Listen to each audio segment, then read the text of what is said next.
जय हिंद। देखिए, समय धीरे धीरे बदलता है, ठीक है, समय एक जैसा नहीं रहता। और अभी प्रधानमंत्री नरेंद्र मोदी का शासन चल रहा है, यह अमृत काल है, यह युग है, मोदी युग है।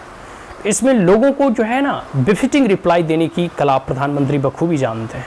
और सिर्फ प्रधानमंत्री ही नहीं, लगता है प्रधानमंत्री नरेंद्र मोदी ने अपने मंत्रिमंडल में सभी मंत्रियों को भी ट्रेंड कर दिया है कि अपने अपने विभाग में जो है एकदम बिफिटिंग रिप्लाई देने का प्रयास करो। तो ये गौरवशाली क्षण है, ये अमृत काल चल रहा है कि प्रधानमंत्री नरेंद्र मोदी जैसा नेतृत्वकर्ता और देश का प्रधानमंत्री है, अमित शाह जी जैसे एक सारथी, ठीक है, जो गृह मंत्री है, नितिन गडकरी जैसे एक कह सकते हो कि जो सड़क परिवहन मंत्री हैं, और इसी के साथ साथ विदेश मंत्री का जिम्मा संभाले हुए एस जयशंकर साहब हैं। तो ऐसे ना जाने अनगिनत मंत्रियों का सहयोग और समावेश के कारण ही यह भारत विश्व गुरु बनने की ओर आगे बढ़ रहा है। अभी देखो, कह सकते हो कि कुछ मीडिया रिपोर्टर के द्वारा जो है एस जयशंकर साहब जो विदेश मंत्री हैं, उनसे कुछ प्रश्न पूछे गए कि भाई अगर तुर्की आपको कश्मीर के इशू पर घेरे तो आपका क्या जो है उत्तर होगा। तो पता है, हमारे विदेश मंत्री ने कहा कि अगर तुर्की हमें जो है कश्मीर के इशू पर घेरने का अगर प्रयास किया तो हम तुर्की को जो है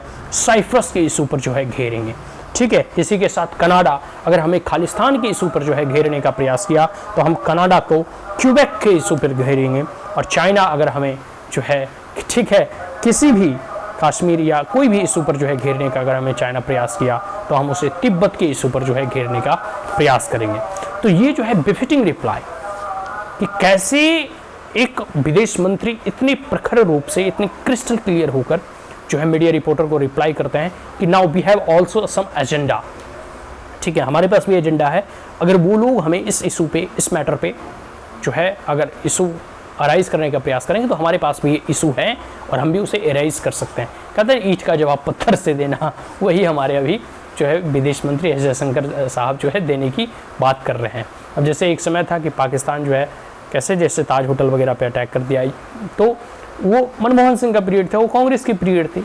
अब जो है पीरियड आ गया मोदी का। अब जो है कह सकते हो कि मोदी का अमृत काल चल रहा है। यहाँ अगर तुम उरी और पठानकोट करने की चेष्टा किए तो हनुमान जी की तरह हमें सर्जिकल स्ट्राइक करने भी आता है, एयर स्ट्राइक करने भी आता है।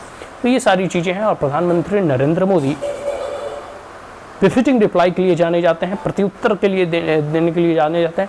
एक बार एक डिबेट में मैं सुन रहा था कि major general G D Bakshi कह रहे थे कि attack is the best defence, ठीक है, अगर आप अटैक मोड में रहोगे तो वो आपके अपने आप को बचाने का एक उत्तम तरीका है। तो शायद प्रधानमंत्री नरेंद्र मोदी या एस जयशंकर साहब जो है ना, इस चीज़ को बखूबी जानते हैं कि किसी भी इशू में अगर कोई देश आपको एक बार अटैक करता है तो उसे आप 10 बार अटैक करो कि वो भूल ही जाए कि हमें अगली बार में अटैक करना है या ना करना।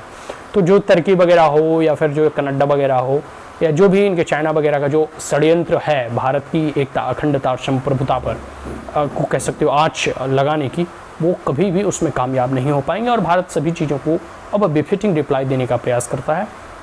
और मैं पहले ही कह चुका ना कि नरेंद्र मोदी के इस शासनकाल, इस अमृत काल में जो है कैसे देश चलाया जाता है और कैसे विदेशी लोगों को जो है समेटा जाता है, संभाला जाता है, ये वो बखूबी जानते हैं। तो आज के लिए इतना ही। जो है हमारा देश के प्रधानमंत्री नरेंद्र मोदी तीसरी बार भी प्रधानमंत्री बने, ऐसे ही हम कामना करते हैं। Vote for BJP and support for BJP. जय हिंद।